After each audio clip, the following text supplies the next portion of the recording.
वा वा वा पंडितजी, काटा येतो अंगावर. हे गाणं जेव्हा जेव्हा ऐकते ही लावणी आध्यात्मिक लावणीच वाटते मला ही. त्यातली एक ओळ जी आहे की आत्म्याने जणू परमात्म्याला अर्पण केली कुडी. काय ताकद असेल या गोपिकांची. विचार करताना वाटतं की कशा पद्धतीने हे सारं वर्णन उकलावं. एकतर त्या जणू काही नदीत नाहतायत असं वरवरून दिसणारे रूपक, पण खोलवर विचार केल्यावर वाटतं की अरे कृष्णाच्या भक्तीच्या प्रवाहात ज्या तुडुंब भिजल्या ते वस्त्र म्हणजे माया, त्या मायेचं आवरण घालतील काय.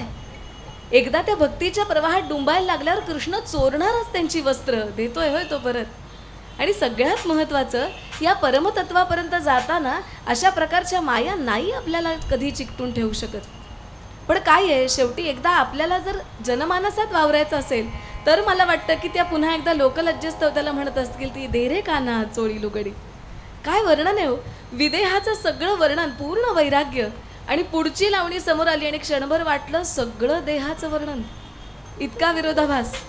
हे सारं कसं उकलायचं.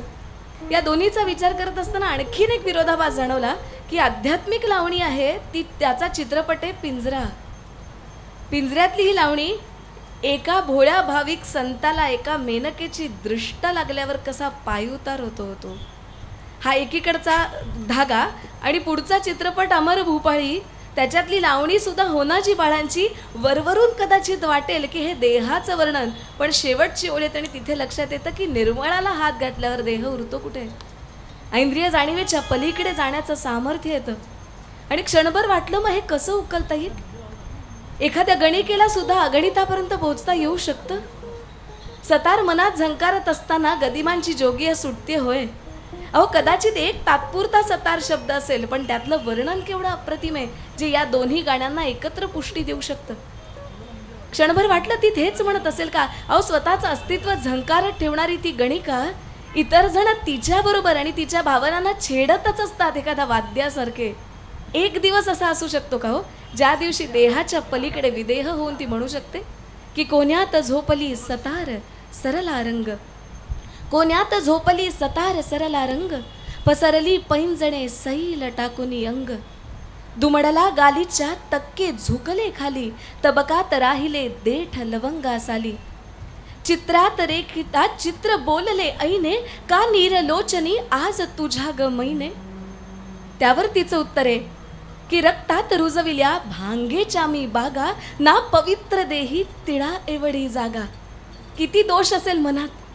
त्यावरती म्हणते की शोधित आला घटकेचा विश्राम, शोधित आला घटकेचा विश्राम, भांगेत पेरुनी तुळस परतला श्याम.